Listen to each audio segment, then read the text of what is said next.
다음은 포스트 코로나 관련 뉴스입니다. 경기도가 코로나19 여파로 인한 고용위기 극복과 포스트 코로나 시대에 대비하기 위해 일자리 박람회, 공공일자리 사업, 디지털 뉴딜 정책 등 각종 맞춤형 핀셋 정책 추진에 나선다. 경기도는 27일 오전 경기도 청상왕실에서 김규식 경제기획관, 문진영 일자리재단 대표이사, 실국장 등 관계자 30여 명이 참여한 가운데 코로나19 대응 긴급 일자리 대책 본부 회의를 개최했다. 이날 회의에서는 코로나19 확산으로 인한 경제 충격에 대응, 실국별로 추진 중인 일자리 사업 추진 상황을 점검하고 향후 대책을 중점적으로 논의했다. 우선 도는 중장기적 관점에서 고용위기에 선제적으로 대응하기 위해 일자리대책본부를 비상경제대책본부로 전환, 이를 통해 도민 수요와 효과상을 반영한 맞춤형 처방을 발굴, 추진해 나가기로 했다. 또한 올 한 해 VR, AR, 융복합 네트워크 구축, 온라인 평생학습, 플랫폼 지식 운영 등 총 28개 사업에 932억 원의 예산을 투자, 고용 효과와 부가가치가 높은 서비스 산업을 육성함으로써 일자리 창출을 촉진한다. 아울러 올해 일자리 정책 마켓 사업의 지원 대상을 늘리고 취약계층을 대상으로 공공일자리를 알선해 월 최대 50만 원의 인건비를 2개월간 지급하는 희망근로 지원 사업을 신규로 추진해 생계를 보호한다. 건설 노동자를 위한 건설 분야 비대면 구인구직 플랫폼, 소상공인을 위한 전자상거래 플랫폼 등 코로나19에 걸맞은 언택트 플랫폼 구축, 활성화에도 경기도가 앞장서 할 방침이다. 향후 코로나19 안정화 시 코로나19 일자리 박람회를 열어 건설, 농림업, 요양보호 등 인력 수급이 긴급한 서민형 일자리의 취업을 지원하고 피해업종 종사자와 소상공인 등에게 전직, 교육훈련, 상담 등의 서비스를 제공한다. 뿐만 아니라 올해 당초 12만 개 공공분야 일자리 창출을 목표로 추진하는 452개 일자리 사업 중 현재 감염병 예방을 위해 연기된 72개 사업의 재개에도 시동을 건다. 먼저 인력 양성 사업, 수출 상담회 등 49개 사업은 비대면 방식 도입, 활동비 선지급 등 추진 방식 다양화로 5월부터 착수하고 23개 사업은 코로나19 안정화 이후 추진해 나갈 계획이다. 특히 코로나19로 자가진단, 앱, 언택트 기술, 빅데이터 등 디지털 산업이 부각되고 있는 것과 관련 스타트업 플랫폼, 사이버 장터, 버스 정보 시스템 등 경기도와 산하 공공기관에서 추진하는 각종 디지털 기술 적용 사업들을 일자리 창출과 연계하는 디지털 뉴딜 정책도 추진한다. 이를 위해 향후 디지털 뉴딜 대책본부 TF를 구성하고 디지털 인프라를 활용한 취창업 정책을 발굴, 추진해 나갈 방침이다. 김규식 경제기획관은 이제는 포스트 코로나 시대에 닥쳐올 고용위기에 선제적으로 대응하는 방안을 고민하고 추진할 때라며 앞으로 신서비스 산업 육성, 디지털, 뉴딜 정책 등 경기도 차원의 핀셋형 처방으로 미래 산업구조 개편에 대응하고 양질의 일자리 창출을 도모해 나갈 것이라고 말했다. 도는 총 1조 1917억 원 규모의 코로나19 대응 긴급 추경 예산을 편성하고 특별자금, 보증 지원 등 6개 분야에 총 2조 4,518억 규모의 경제방역 대책을 실행해 지역경제 활성화와 고용 안정을 도모하고 있다. 코로나19 긴급대책단 정례 브리핑입니다. 경기도가 징검다리 연휴가 시작되는 4월 30일부터 5월 5일까지 물리적 거리두기의 중요성을 강조하며 모임, 행사, 여행 등을 자제할 것을 당부했다.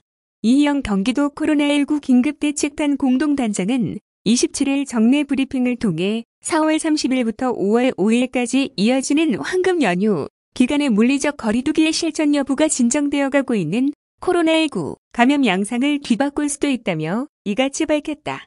이 단장은 특히 소규모 인원의 밀접 접촉이 빈번하게 일어나는 식당, 카페와 같은 공간에서의 생활방역 실천 준수를 강조했다.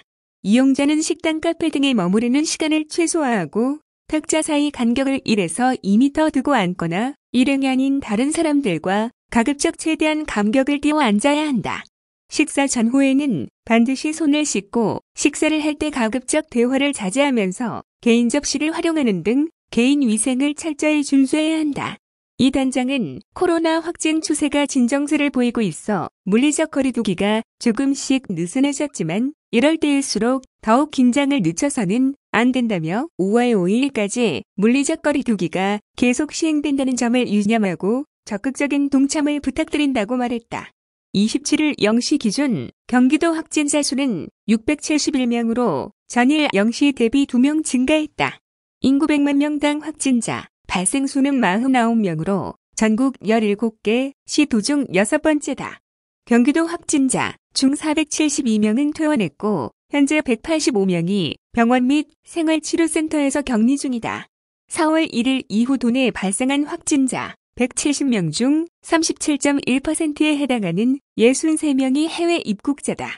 경기도 병상 운용 현황은 27일 0시 기준 국가지정 입원 치료 병상 운영 병원 3곳, 경기도 공공의료기관 6곳, 성남시 의료원 1곳 및 도내 민간 상급 종합병원 9곳 등 총 19개 병원의 476개의 확진자 치료 병상을 확보하고 있으며 현재 사용 중인 병상은 32.1%인 153병상이다. 하남시 가족 확진 사례의 경우 하남시 거주 50대 남성이 지난 23일 신규 확진 판정을 받은 이후 24일 접촉자인 배우자와 딸 2명이 추가 확진됐다. 이 남성은 성남시 소재 회사에 딸은 서울시 강남구 소재 호텔에 근무하는 것으로 확인되며 확진자 3명과 접촉한 사람은 246명으로 파악된다. 도에서는 서울시 강남구와 송파구의 확진자 및 발생 상황을 전파하고 접촉자 등에 대한 조사를 요청했으며 도 즉각대응팀을 파견해 감염 경로 및 접촉자에 대한 심층역학 조사 중이다. 현재는 딸의 증상 시작일이 4월 5일로 가장 빨라 딸이 감염된 후 가족에게 전파됐을 것으로 추정하고 있다. 고양 명지병원에서는 격리병동에 근무하는 간호사 1명이 지난 25일 확진 판정을 받은 데 이와 같은 병원에서 근무하는 밀접 접촉 간호사 1명이 26일 추가 확진을 받았다. 격리병 동네 의사, 간호사 등 45명에 대해 진단검사를 실시한 결과 전원 음성 판정을 받았으며 이 중 밀접 접촉자 23명을 자가격리 조치 후 모니터링 중이다. 다음은 경기도 노랫말 공모 관련 뉴스입니다.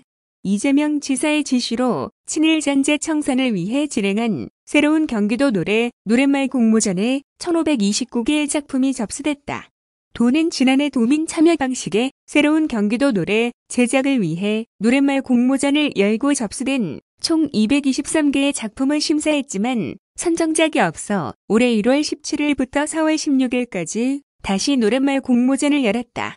접수된 노랫말은 대표성, 창의성, 적합성, 완성도를 심사 기준으로 1단계 전문가 평가와 2단계 도민과 유명인사 평가를 합산해 최종 작곡 공모를 할 3개의 노랫말을 선정하게 된다.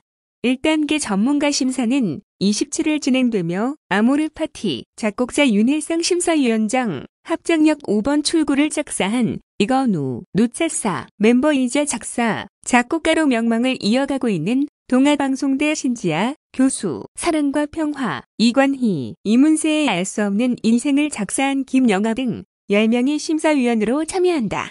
전문가 심사에서 선정된 15개 노랫말을 놓고 경기도 여론조사 홈페이지에서 4월 29일부터 5월 14일까지 2차 심사로 1,370만 도민 선택, 투표를 진행한다. 도민 누구나 참여가 가능하며 선정된 노랫말을 평가하게 된다.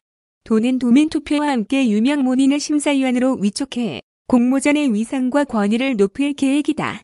도는 선정된 3개의 노랫말을 대상으로 5월 18일부터 작곡 공모에 들어가고 이 3개의 노랫말 외에 별도로 우수 3작품, 장려 4작품, 가작 5작품을 시상하고 소정의 상금을 전달할 예정이다. 도민 참여로 만들어진 새로운 경기도 노래는 작곡 공모가 끝나는 10월 다시 도민의 선택 등의 심사를 거쳐 12월 초 공개될 예정이다. 한편 경기도는 기존 경기도가가 친일 인사로 분류된 이흥렬이 작곡했다며 지난해 3월부터 도의 각종 공식 행사에서 제청을 보류하고 있다. 도는 새로 만드는 경기도 노래를 변화된 시대상과 경기도의 비전과 정체성을 담을 수 있는 국민 공모로 기획, 작사, 작곡부터 심사까지 도민들이 주도하는 노래로 만들 계획이다.